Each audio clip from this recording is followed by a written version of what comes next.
Assalamu alaikum урматтуу көрөрмандар. Сиздер менен кайрадан Көк Бөрү каналы. Бул чыгарылышта улуттук курама көчмөндөр оюндарына кантип машыгып жатат? Көк Бөрү федерациясынын тиркемесин кантип көчүрүш керек? Улуттук курамага кайсы оюнчулар кирбей калды?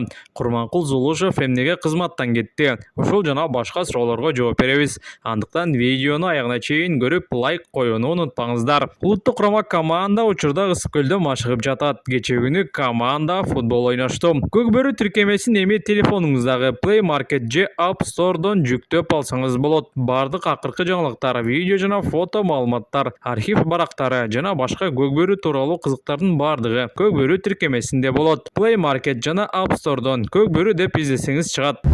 О-Store бул белектер. Адаттагыдай эле баары оңой. О-Store дүкөндөрүнүн бирине келип, жапжаңы Infinix сатып аласың да, экинчи смартфонуңду белекке аласың. Булар менен бүтпөйт. Дагы сонун эки белек сеники. Керемет. Сага смартфон керекпи?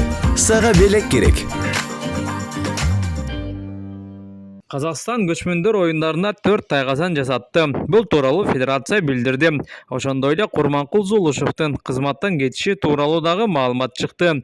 Эл аралык Көк Бөрү ассоциациясында көптөгөн аткарылуучу иштер тургандыктан Курманкул Зулушев Кыргызстандын Көк Бөрү федерациясынын жетекчилигин өз ыктыяры менен тапшырып, бир бетке эл аралык ассоциацияны алып кетүүнү чечти. Албетте Көк Бөрүнүн эл аралык деңгээлде өнүктүрүү иштерин чети оюлбай турат.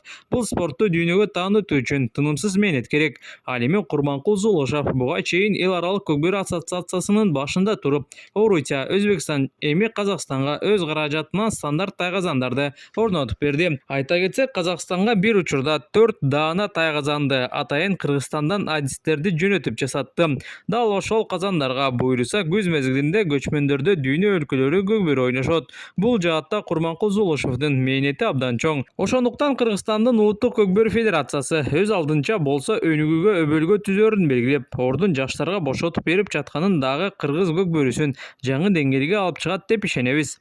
Эл аралык Көк Бөрү ассоциациясы менен улуттук Көк Бөрү федерациясы ар дайым биргеликте иш алып бараарын билдирип кетели.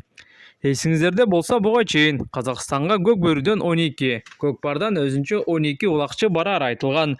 Бирок аягында 2 оюнга биригип 18 гана улакчы барары чечилди.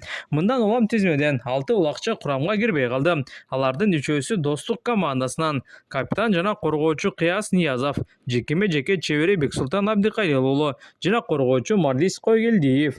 Ошондой эле улуттук курамага Аскат Аскаров, Улан Насакеев, Нурбек Юсупов сыяктуу оюнчулар дагы кирбей калганын айтып кетели. Ал эми урматтуу көрөрмандар, сиздердин оюңуздарча кайсы улакчылар улуттук курама командага ойноого татыктуу болчу? Ой пикир калтырып кетиңиздер.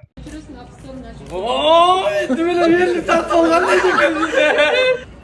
Play Market. Ассаламу алейкум, байкелер. Көк Бөрү предложениясы чыгыптыр го? Көчүрдүңүздөрбү? Сен али жөнүн көчүрбөйүн. Кантип көчүрсөк болот? Мен сака берем, чип көчүрбөйүн. Көчүрүп атсың приложениени, ал давно чыкканда. Негизи предложенияны колдонгон оңой бекен. Бүт тулакта история жаза. Жаңылыктар. Нурдин, предложение оңой бекен, колдонгон оңой бекен. Оңой экен. Көп маалымат, Көк Бөрүнүн маалыматын бар ушул жерден билсеңер болот.